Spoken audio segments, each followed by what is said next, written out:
Okay, it's Sunday, which means against my better judgment, it's time to go to Reddit and see what we can find in this hive of scum and villainy. So I've been to the Overwatch University subreddit ahead of time and just scraped all the questions off the first couple pages, and we're gonna answer the questions.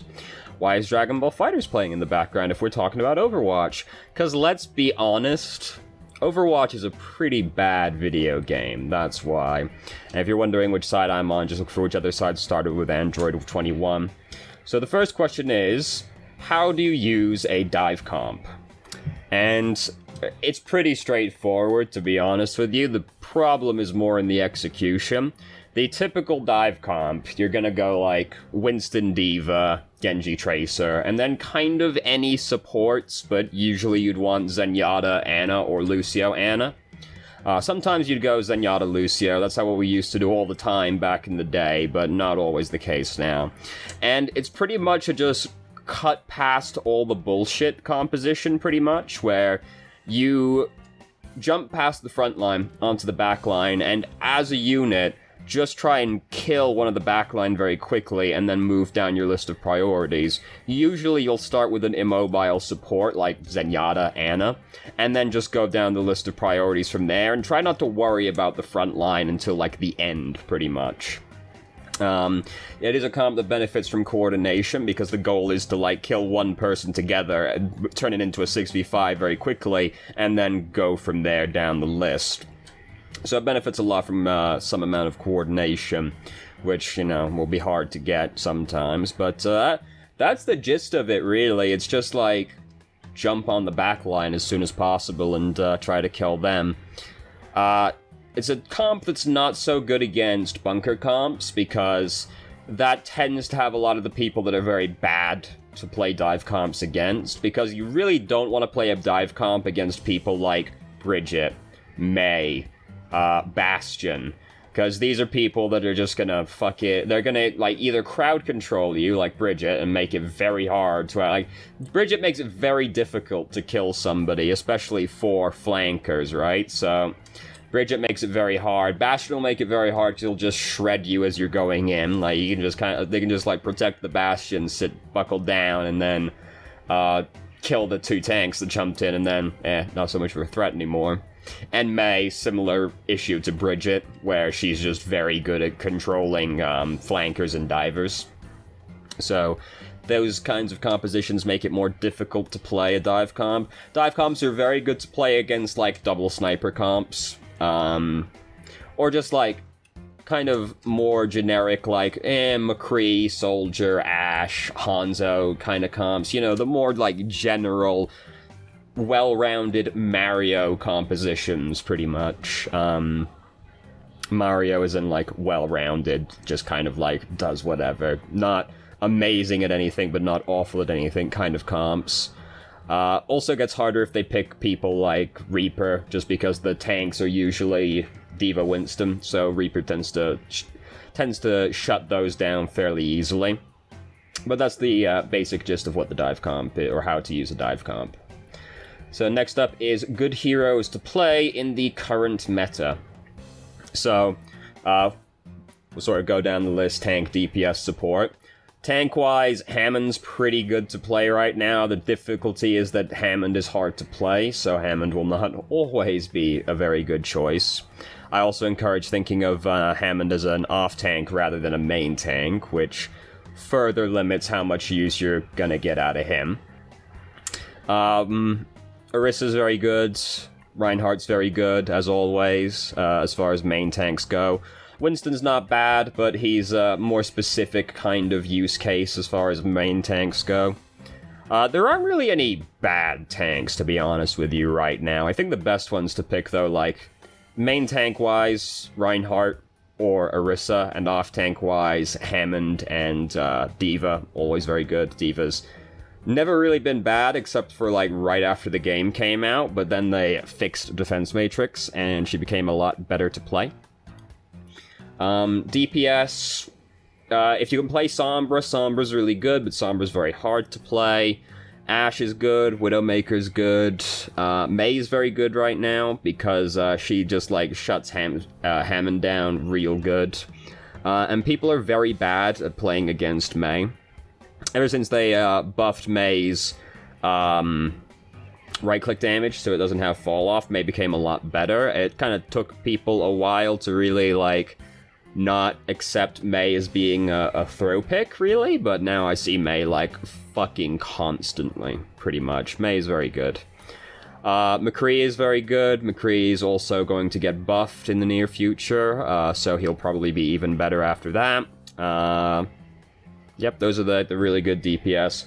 Reaper good in specific situations as well, like to counter people like Winston and D.Va, but gets a lot less good as you climb up in ranks. And then support-wise, Ana's very good. Ana's never really bad. Like, Ana just has so much utility. It's difficult for Ana to be a bad choice, pretty much. Batista's very good. Zenyatta is not as good as he used to be, but is still good because he has one of the best defensive ultimates, and one of the only defensive ultimates in the game. Yeah, Lucio's fine, also, but Elevator with music was playing in my head there. I prefer Zenyatta still over Lucio, but Lucio's also good, so... Those are, like, the best ones. I don't think there's any hero that's really, like, unplayable right now. To be honest with you, I think this is probably, like, the most balanced the game has ever been, where there aren't really any characters in the game right now where I see someone pick them and I go, nah, we fucking lost, you know? Like, there's no one in the game like that. Even the low-tier heroes, like Bastion, Torbjorn, Symmetra, like, they're up there. They're, like, decidedly more usable than they used to be, you know? Yeah, you could do work on Symmetra before and everything, but, like... Or, Torbjorn, but it certainly used to be a lot harder. They're a lot more usable than they are now, and they've lost a bit of the stigma that they had attached to them. Not all of it, obviously, but... I don't think there's anybody in the game that's really unplayable right now, but pretty much those are, like, the best ones in the game right now, as far as the roles go. Next up is, as Tracer, is it a wise move to kill an easy target and then camp the corpse for Mercy? And, yeah, it kind of depends on, like, what the Mercy's gonna do, because, realistically, like, Mercy players have a tendency to do this, especially in lower ranks, so they start doing it less as you climb, where they'll see someone get killed by a Tracer or a Widowmaker or a Hanzo, and they'll just immediately go over to try and res that person because they weren't in, like, an awful place, usually, but the Tracer just waits there and, tries to kill you. Or the Widowmaker shoots you as you come out into open space. The Hanzo kills you as you come out into open space. Very common occurrences. So, this happens a lot more in lower SRs where they just see the person died in an easy-to-reach location and goes, oh, I'll go res them, without really thinking about it. As you climb, that becomes less common to happen. They'll actually, like, look before they do something, you know? But, like, yeah, I think it's worth the try, at least. If you get the kill and there's a Mercy over there, I think it's definitely worth trying to see if you can get the Mercy. See if she'll just come over there. Try and hide around a corner or something, make it a little bit less obvious that you're there waiting for her. And just try and get her as she comes around. Once she's seen you, the Mercy is significantly less likely to try and go for the res anymore at that point, so... If the Mercy, like, catches a glimpse of you, maybe just give it up at that point, because she'll probably put it off, but, yeah, at that point, she's not gonna res the guy anymore, so you can just go on with your life and try to do something else. In higher SRs, you know, be careful, because they can try and bait you, where the Mercy might go, I want to res this guy, McCree, come with me, Bridget, come with me, right? And then they get you when you come out to try and get the Mercy. So it can kind of go the other way if the other enemy team employs the most heinous of all resources, teamwork. So be careful of that one, but I do think it's worth at least giving a try, just like hide around the corner, see if she'll go for it, you know? Because sometimes they will, and then hey, you get a free kill, and if they don't go for it, you wasted like 2-3 seconds waiting to see if she would go for it. Not exactly a terrible loss, and the potential benefit was killing Mercy, so I think it's worth the try, at the very least. Next up is, what is the right timing for Earth Shattering when the opposing Reinhardt is fire striking? And the person in the thread, there's this advice that people give around, I've given it as well, where you can see the enemy Reinhardt fire strike, count to 6 in your head, and then wait for it, and then you're like ready, alright, he's going to use fire strike in the near future, and then you use Earth Shatter. The person seemed to take that advice very extreme, and would count to 6 in their head, and then just Earth Shatter, which is a very risky, hard read maneuver right there, so don't exactly recommend that one. That's the kind of advice instead where you count to 6 and you're like, alright, well now in the near future he is likely to push Fire Strike, which means you're ready for it.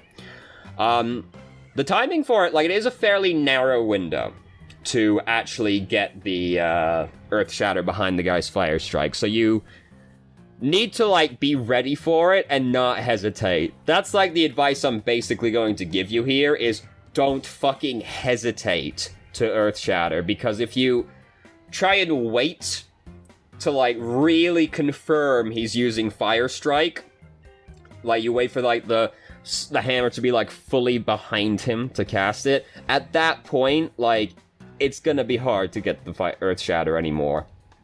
It's more like, you're, like, get a feel for watching the guy, right? You see him fire, so you count to 6 in your head, do all that, right? And then you're like, alright, when I see him take this shield down, as long as he isn't, like, directly right in front of my face, if he takes his shield down, there's a good chance he's taking it down to use Fire Strike if he's some distance away. So I'm ready for it, I'm just gonna push Earth Shatter as soon as I see him. And you can't hesitate, you've gotta have 100% self-belief that you're gonna get the Earth Shatter in there. Sometimes you won't, sometimes he's gonna bait you, and sometimes you'll bait yourself and he doesn't actually use the, Fire Strike right there. And you know, that's gonna suck. It's gonna happen sometimes though. But you gotta believe. You gotta believe in yourself. This is a really fun team to play against, by the way. This is an extremely fun series of games I played against this guy, as I'm sure you can tell. So, you gotta believe. You're like, count to 6, do all that, and you're like, when he takes it down, I'm fucking ready, and I'm doing it. And you just go for it. You don't think about it, you just do it. Because the window is very narrow. And this is just general advice for, like, Earth Shatter, getting an Earth Shatter past anybody, really, but versus another Reinhardt in general as well. You have to just go for the opportunity when you see the opportunity. Because a lot of the windows for getting an Earth Shatter in as Reinhardt, like capitalizing on these opportunities, a lot of the windows are very brief, like a second or two you have the chance to do it. So any degree of hesitation will lead to you not getting the Earth Shatter in there, or getting a significantly worse Earth Shatter. So just go for it, man. If you see an opportunity to Earth Shatter as Reinhardt, you take it. You don't question it. You just immediately do it.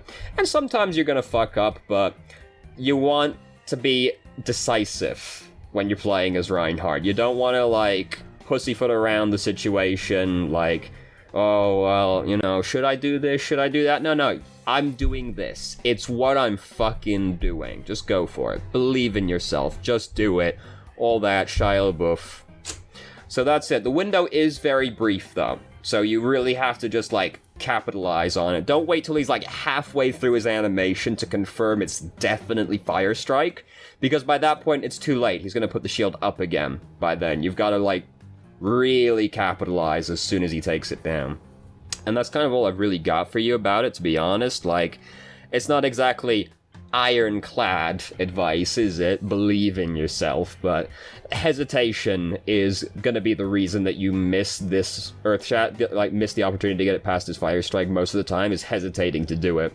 And I know it's a problem I had when I was learning how to play Reinhardt. I was like, I knew that that's a very good time to try and get my Earth Shatter into the guy when he is using Fire Strike, but I would wait very long into the Fire Strike animation to actually try and capitalize on it, because I really didn't want to just, like, do it. He just took his shield down to, like, hop or something, and then I'm sad. You've got to, like, really fucking go for it.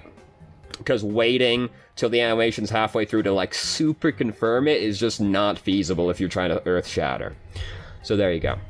Next up is, and this question we get fairly frequently, how do you counter an Orisa Bastion composition? Every week or so, man. So, it's the kind of thing that is very difficult to deal with as a singular entity, because the Orisa Bastion comp, any kind of bunker comp, really, but the Orisa Bastion comp, the enemy team is applying the most heinous of all strategies, teamwork, right? Multiple of the enemy team are working together right now, and that makes it very hard for you as one person to actually do anything about it, right? The best you can do as a singular entity is pick, like, someone who is very good at breaking barriers, so like Junkrat Hanzo, and try and, like, burn the barrier down with your teammates' help, hopefully. That doesn't exactly require a lot of help. And then once you've gotten through the barrier, it becomes a lot easier to kill Bastion, because the backbone of these compositions is the shields, not actually really Bastion. It's the shields around Bastion that make it feasible to do this kind of comp. So you can burn those down, try and then kill the guy while the shield is down. But, you're going to need a little bit of help from your teammates to actually do that, so not always going to be super easy to do, but you can try that one. Other options are pick a Roadhog and Ana, because if you find a way to get past the shield, you can hook the guy, sleep the guy, anti-heal the guy, and then at that point, Bastion becomes significantly less scary, particularly hooking or sleeping the Bastion, because he's no longer in turret form. Once he's out of turret form, Bastion's nowhere near as scary as he was previously. So, that's a good option. You only really need to coordinate 2 people for this one, which is not that hard if you're one of them, right? You gotta work with one other person. If you can get a Mei and a Roadhog to work together, it becomes easier to deal with this, because the trick then is you have Mei put her wall under Bastion. Bastion is now above Orisa's shield. Roadhog hooks him off the wall into your team. Bastion's dead. Problem solved. And that only requires coordinating 2 people, and it's a fairly straightforward coordination, right? I'm gonna wall the guy, you're gonna hook him. There's nothing too fancy, so it's not that hard to try and pull off. So then there's that. And then, anything beyond that requires the help of multiple people to, like, dive on the person very decisively, because you can do something like pick D.Va and, jump in on the guy, defense matrix him, and then while everyone's got this moment of time, while you're using defense matrix, everyone just dives in on the guy. But that, of course, requires a very coordinated dive on the guy, which is going to be hard to arrange, especially with pugs. So, life is going to be difficult sometimes. You can also try Sombra, because you can hook Bastion, if only Sombra could do that, right? You can hack Bastion, take him out of turret form, just try and farm up Emp, and then once you've got Emp built up, bam! Bastion's out of turret form, the shield's gone, nobody can use their abilities, Batista can't use his lamp, anything like that. Makes it a lot easier. The trick is getting to Emp, which can be difficult versus a bunker comp, so that'll be hard, but you can at least hack Bastion in the interim period as well to make life difficult for him. And those are pretty much your options as, like, 1 person or, like, 2 people, pretty much. Everything else will require, like, a fair bit more coordination.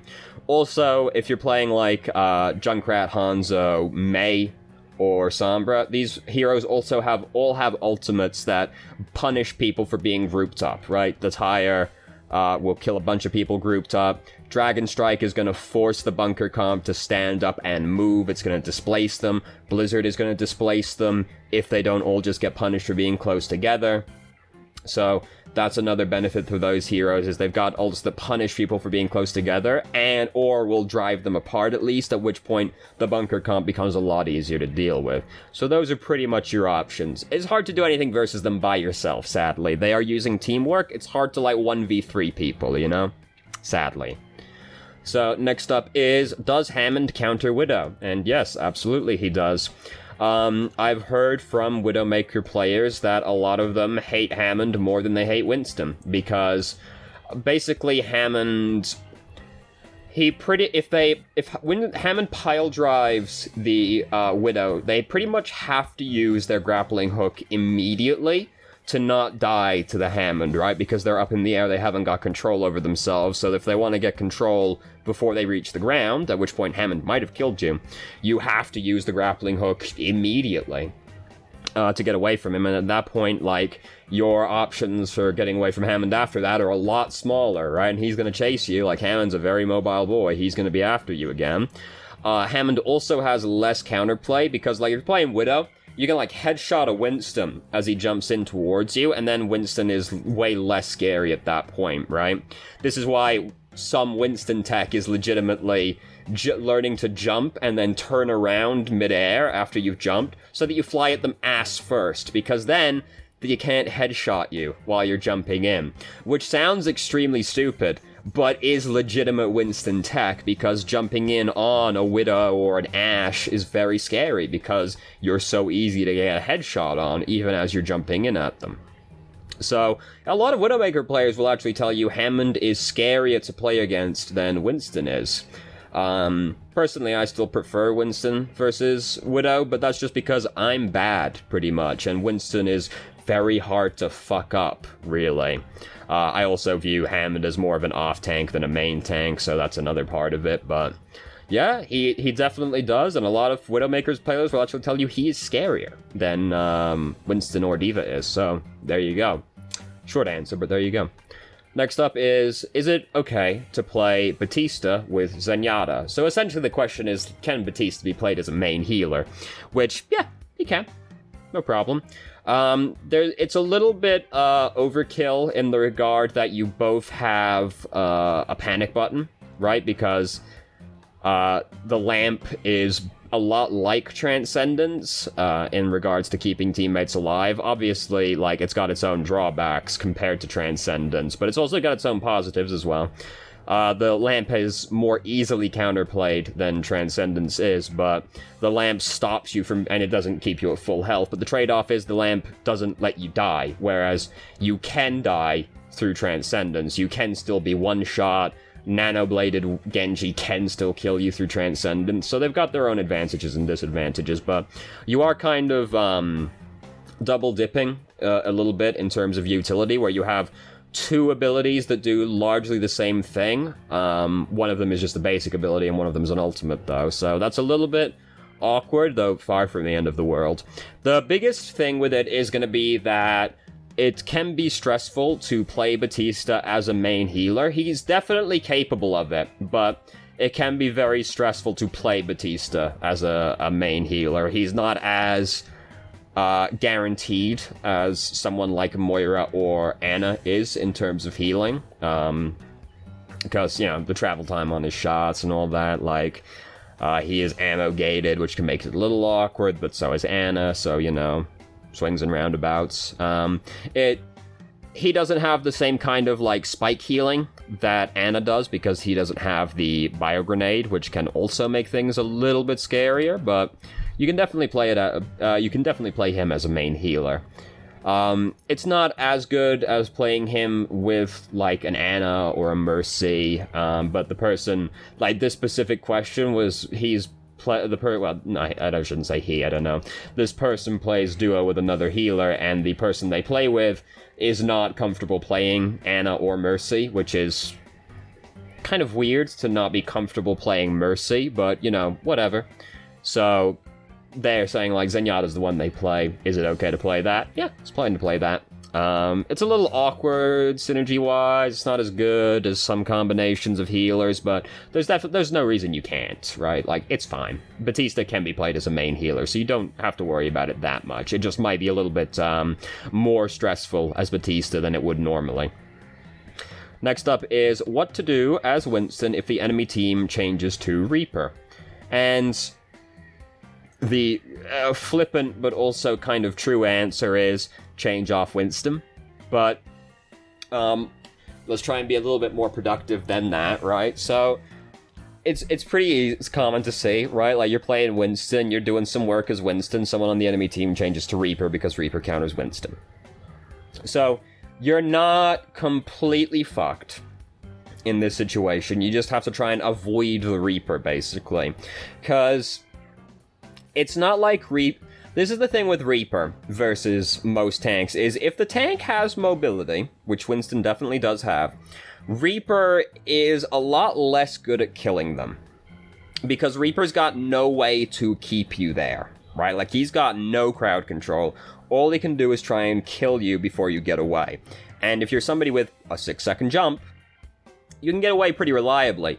The thing is that you have to be careful how you use your jump, and you have to play very consciously around the fact that they have a Reaper.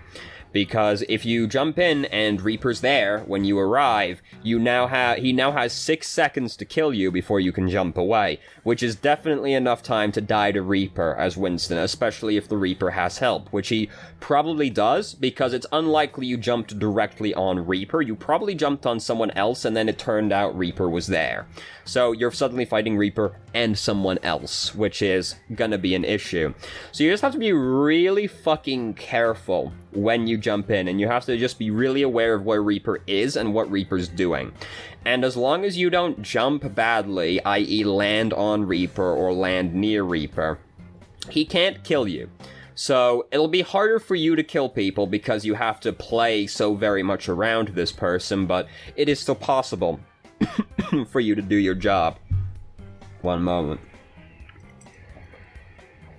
It is still possible for you to do your job, though. You just have to be really cognizant of the fact there is a Reaper over there, and he will fuck your shit up if you let him. So you have to be careful.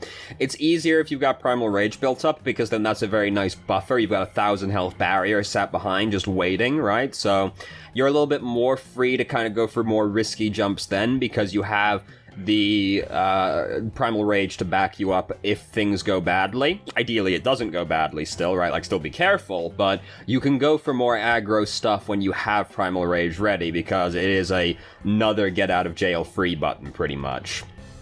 But yeah, that's pretty much it. Like, it gets hard, but that's your options, really. You've just got to be really careful. You've got to be extremely safe, and not just... I don't know what the hell that guy was thinking, man. Like, just full screen, gonna use a super? Well, fuck, I'll use my level 3. It's an invincible startup, and get you for that.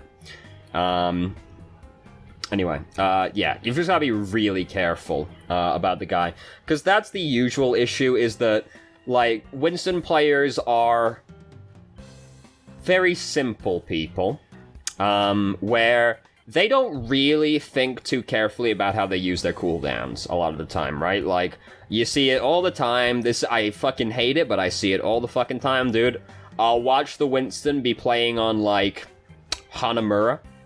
I'll watch him walk up to the choke point at the gate, put his shield down in the choke point. It's a 600 health shield, so it breaks almost instantaneously, but they put it down in the choke point. And now, well, they don't want to wait like 12 seconds for their shield to come back in and get up again before they jump in. So they jump in without their shield. They land in the middle of the enemy team. They didn't think about who they were diving on. They just jumped into the cluster of bad men. They arrived, and then, oh fuck, they all turned to fight me. I didn't have my shield, so I didn't have anything to protect me. My jump had a 6-second cooldown, so they just turned around and clapped me. Right? Like, you've got to be careful how you use your cooldowns. If you don't have your barrier, be very careful about jumping in, because you need that to keep you alive. You don't strictly have to wait for your barrier every time when you jump in, but if you jump in without your barrier, you are exposing yourself to a large amount of risk. Like, if you jump on, like, a support that's by themselves, it's probably not the end of the world that you jumped in without your barrier, but, like, you've got to be mad careful, dude. So you've just got to be really aware of where Reaper is, and you've got to be careful how you use your cooldowns, because if you get caught without them, you're fucking dead, dude. Like, you're gonna get fucking murdered, and it's not gonna be a good time. And then your teammates, they're gonna say, Winston, what the fuck, stop feeding, and then they're gonna start bullying you, and you're not gonna feel very good. So that's the answer. Realistically, like, switching usually becomes easier, right? Like, especially if the Reaper really is just bodyguarding his teammates, changing off Winston is going to be easier. But like, hey, if you're a Winston guy, more power to you. You go right ahead. You just have to be really fucking careful and play around that Reaper a lot. So, next up, and this is actually the last question I have for this week. There were not that many questions this week, to be honest. We had to go through like 6 pages to actually collect this many. It was a bad week. So next up is, how do I have an impact as an off-tank without a main tank? And, again, the very flippant answer, but also the correct answer is, don't play an off-tank without a main tank. The best one to try and do it as is going to be D.Va, because D.Va is almost a main tank. We used to consider her a main tank back before they nerfed Defense Matrix about 5 times. We actually used to think of D.Va as being a main tank. So she is very close to being a main tank. I personally view Hammond as more of an off-tank than a main tank, but people do, like, Hammond can be played as a main tank, so he is also theoretically a good one to pick, but depending on your perspective on Hammond. But it is not tenable to play as an off-tank without a main tank. They simply don't have the presence necessary to do it. Like, someone like Zarya without a main tank is, like, almost worthless, right? Like, unless the enemy team is extremely bad, then Zarya by herself is gonna be worthless. Roadhog solo tank is one of the most tragic things a human being can see. It's awful, dude.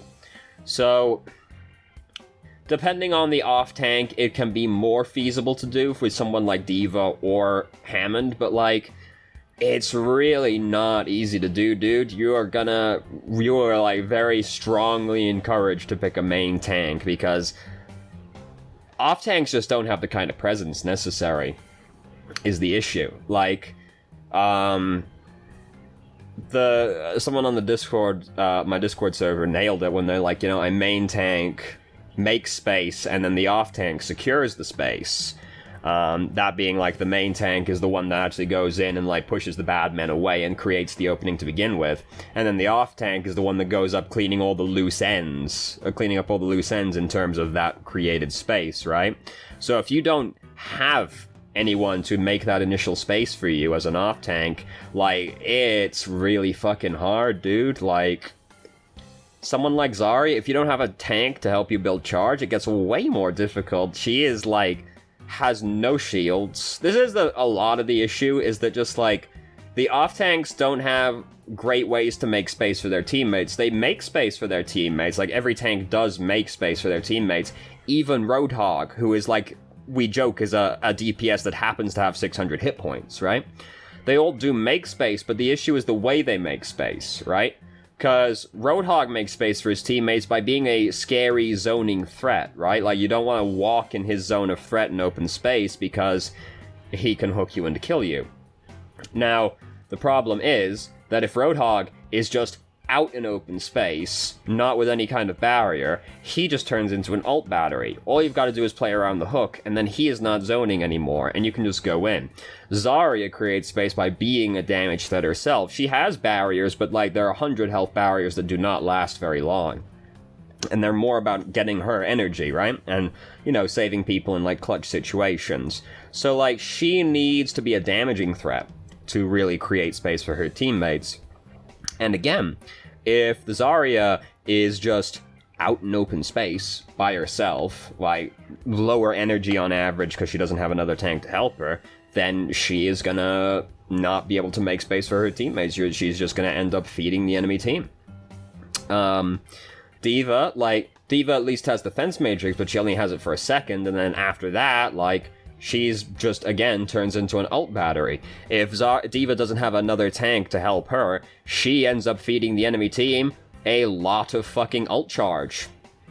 And she can't, like, her only method of blocking damage is scaring people off and doing damage, or using Defense Matrix. That's it.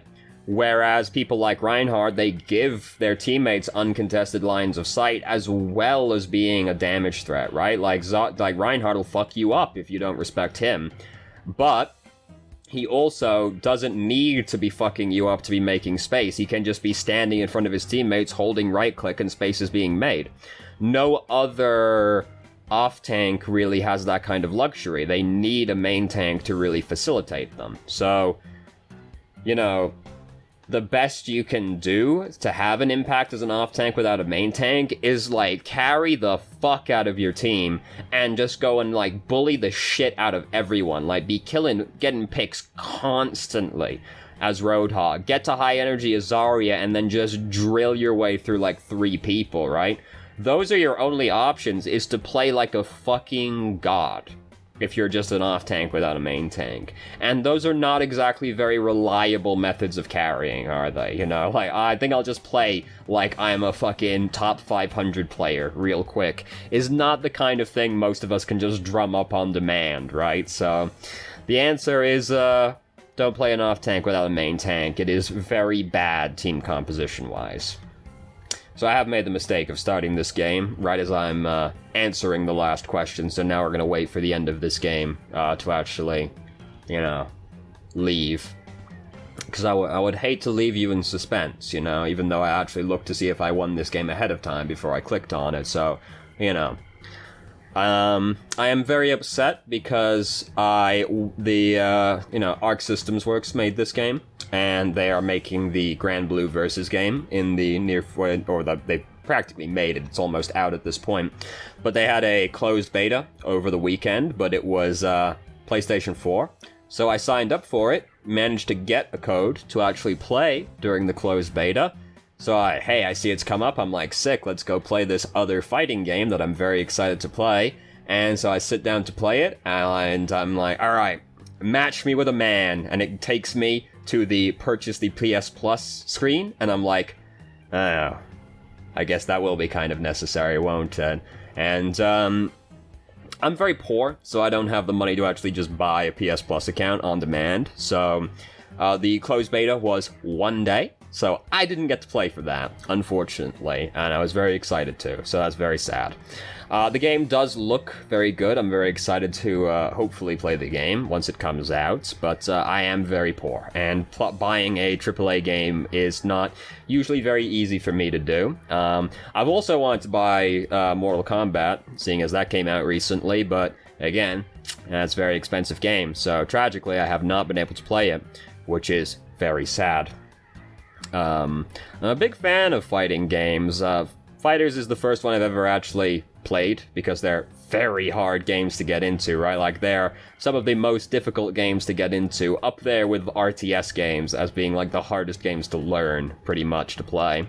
And I finally got good at this game. Took a long-ass time, but I got to Living Legend, which used to be the highest rank in the game, is no more, but is still a very high rank. It's something like the top 5% of the player base, something like that, so... And, you know, top 5% of the player base in a fighting game, you know, I'm pretty happy with that. And I would like to now play other fighting games. I've tried to play Street Fighter V in the past, but... that is not a very engaging game. A lot of playing Street Fighter V is just kind of like standing at the absolute max range of your character, pushing like your best buttons to like poke and prod at each other, and then like sometimes you get like you manage to land a hit, not just like poke, you manage to like land a hit, and you get to like do a combo off of it, but the combo is still only like 3 or 4 hits, so it's still not exactly an exciting game to play. It's very like neutral footsies poking and prodding at each other, and that's just not very engaging to me, you know? I like more energetic fighting games, like Fighters, Mortal Kombat, Arc Systems Works games in general, they're all like that way, but Street Fighter is terribly boring. Anyway, we're finished now, so thank you very much for watching. If you did, if you have any questions, feel free to ask. I'm more than happy to answer. If you haven't already, you can join our Discord and ask questions more directly and have a conversation about them, or just shitpost with us. I've started streaming on Twitch Tuesday, Thursday, Saturday, 7 p.m. EST till 11 EST. There's a link to the channel in the description. And if you managed to make it all the way through the video and somehow still enjoyed it, please like the video and subscribe for more content of middling quality in the future. And I hope you found the video helpful.